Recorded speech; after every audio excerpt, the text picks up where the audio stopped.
the executive director and general counsel of the Immigration Reform Law Institute, Dale Wilcox. Dale, welcome to the program. Well, thanks for having me. Now, Dale, we were just speaking with Congressman Dana Rohrabacher, who represents Orange County. And in particular, we were talking with him about his move where he's going around to the various city councils in his district and telling them, hey, let's get behind Attorney General Jeff Sessions' case against the challenging the sanctuary state policies. And he's offering to fund the legal bills for this. And what's interesting, in particular, I'm looking at a story from earlier this month about the Fountain Valley City Council, where he told them, hey, come on, guys, I will pay for this out of my own pocket. But it turns out, after the council took him up on the offer, he didn't actually have to, because your wonderful organization, the Immigration Reform Law Institute, is picking up the bill for these city councils. You've been going around. Tell us about what you guys are doing.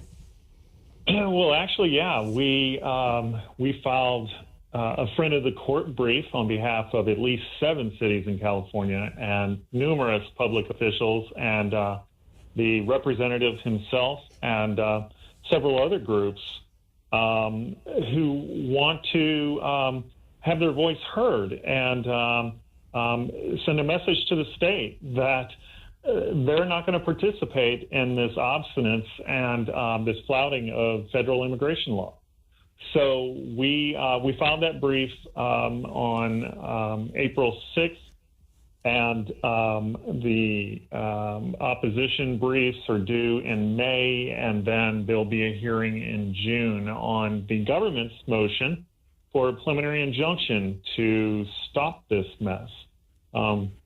I'm happy to report that the anti-sanctuary movement in California is real, organic, and steadily growing. We're continuing to hear from cities who want to join future briefs, and the representative has been a great friend in that effort. You know what? Not only is it organic and real, what Donald Trump this morning just tweeted out, calling it the revolution that's going on in California against the sanctuary state law.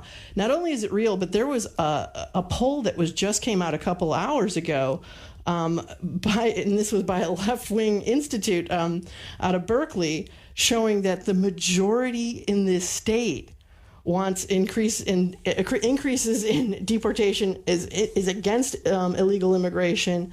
So this state is actually, this most progressive of all the states is actually really strongly against these policies, I believe. So, this is really quite a remarkable situation that's going on here.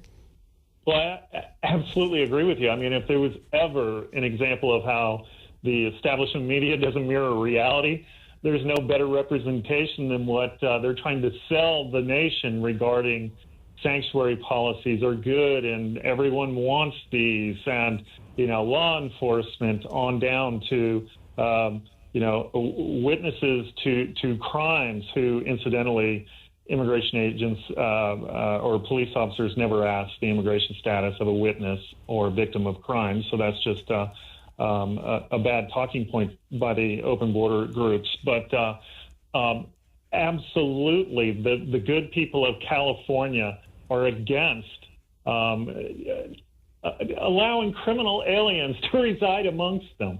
It's absurd to believe otherwise. Yeah, and state officials that will not work with our federal officials in basically taking care of people. Again, these are violent criminals, people who have been already charged or have already committed, known to have committed things like, child sexual assault, violent, all manner of violent crimes. This is not like just your run-of-the-mill deportation. We're talking about criminals who are violently, and in the area and affecting the citizens of the state. So it is astonishing that the Democrats have allowed this opening for any Republican running this year to come out against this policy. It seems like a no-brainer. But I want to ask you also, Dale, about another issue involving criminal aliens, this time legal immigrants.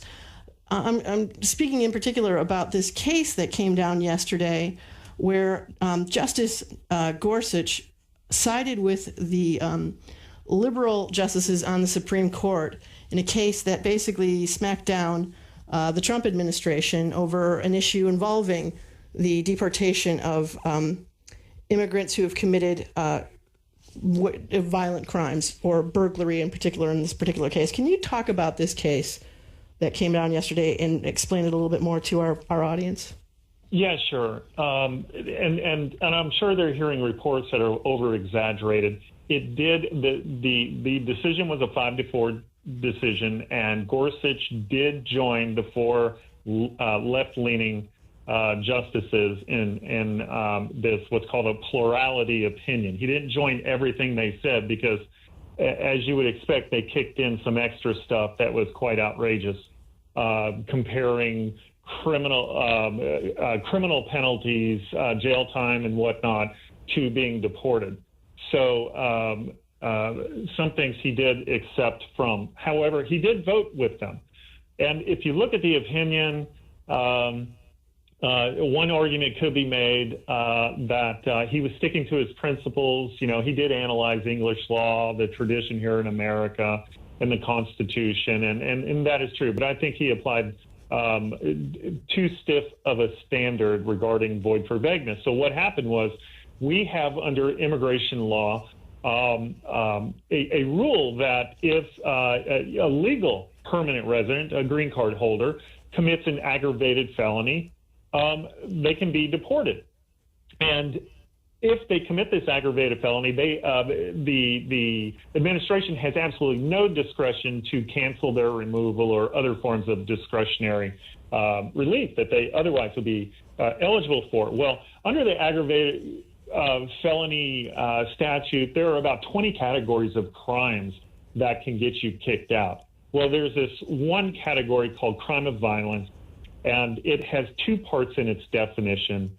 And what happened was, one part of the definition, which is called a residual clause, was struck down by the court. The court said it was too vague.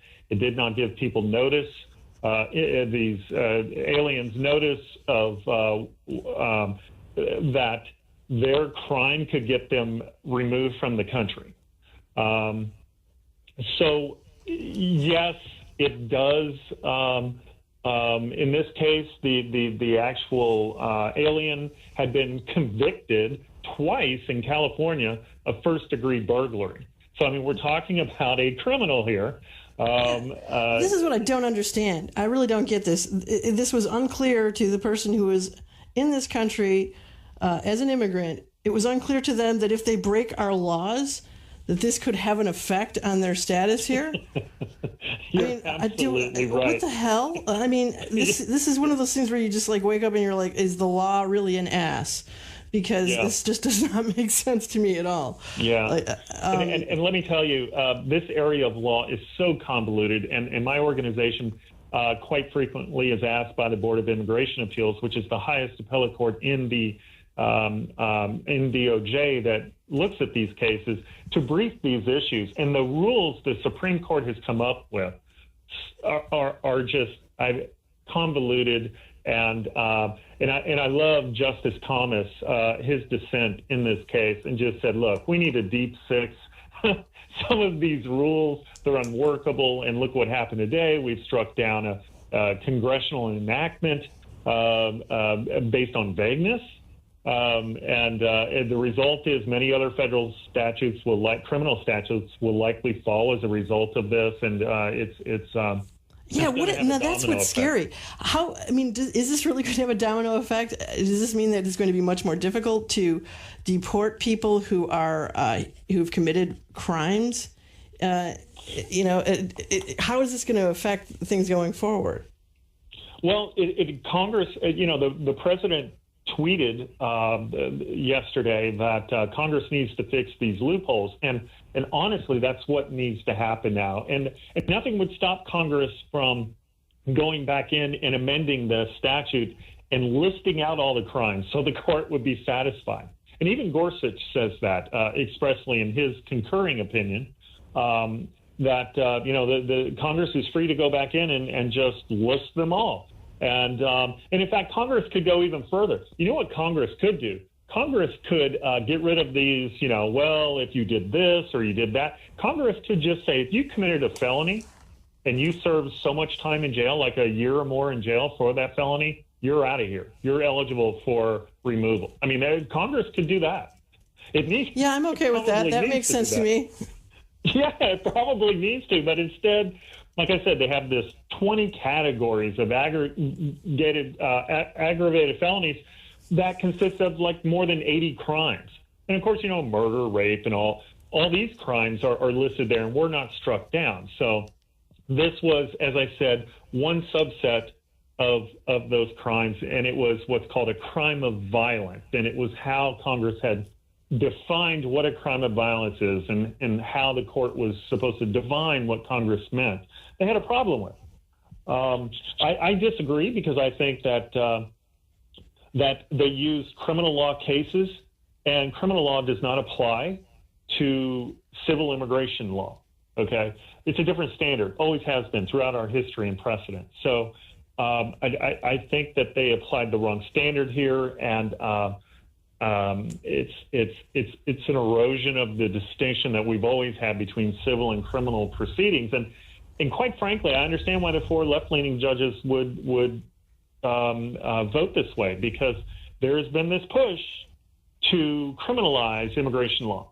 The opposition wants ultimately to have immigration decided in Article 3 courts, and we know how that ends up with all the lawsuits here recently. We don't want Article 3 judges getting a hold of and deciding whether the administration can remove somebody from the country.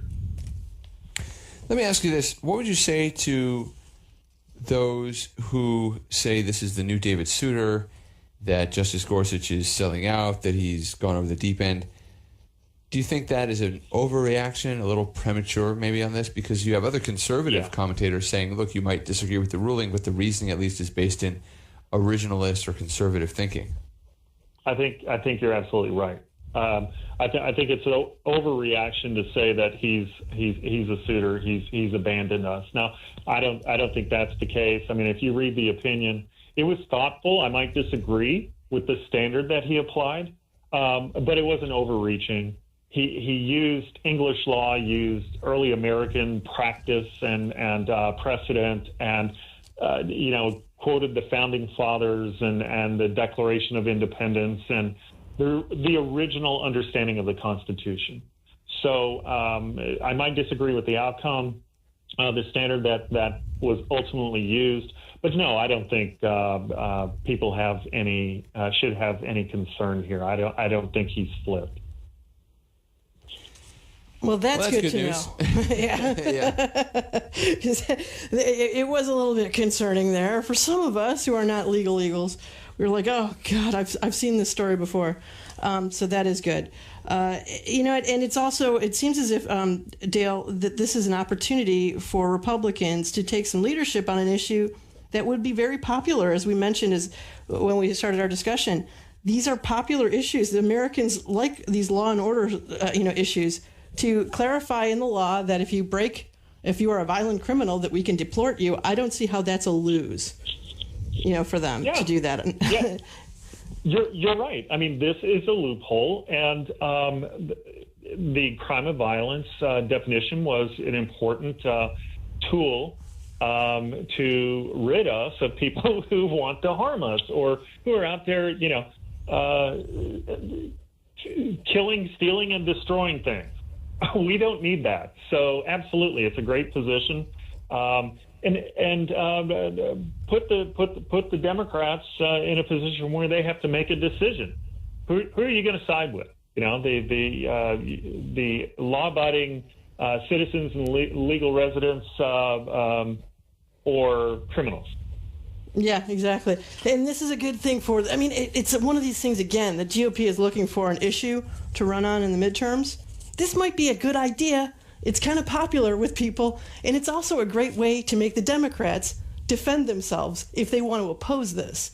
I would love to see the Democrats out there saying, no, we can't deport people who are murderers and who have committed violent crimes against Americans. No, absolutely. We must give them their, the right to stay here indefinitely. I would love to watch them try to explain that to voters. It would be just a delight to me. So, yes, I hope that Congress takes up this call, this charge, and runs with it. But again, Dale, I want to thank you so much for coming on, and I want to thank you for what you're doing for the state of California, for the folks here, your organization.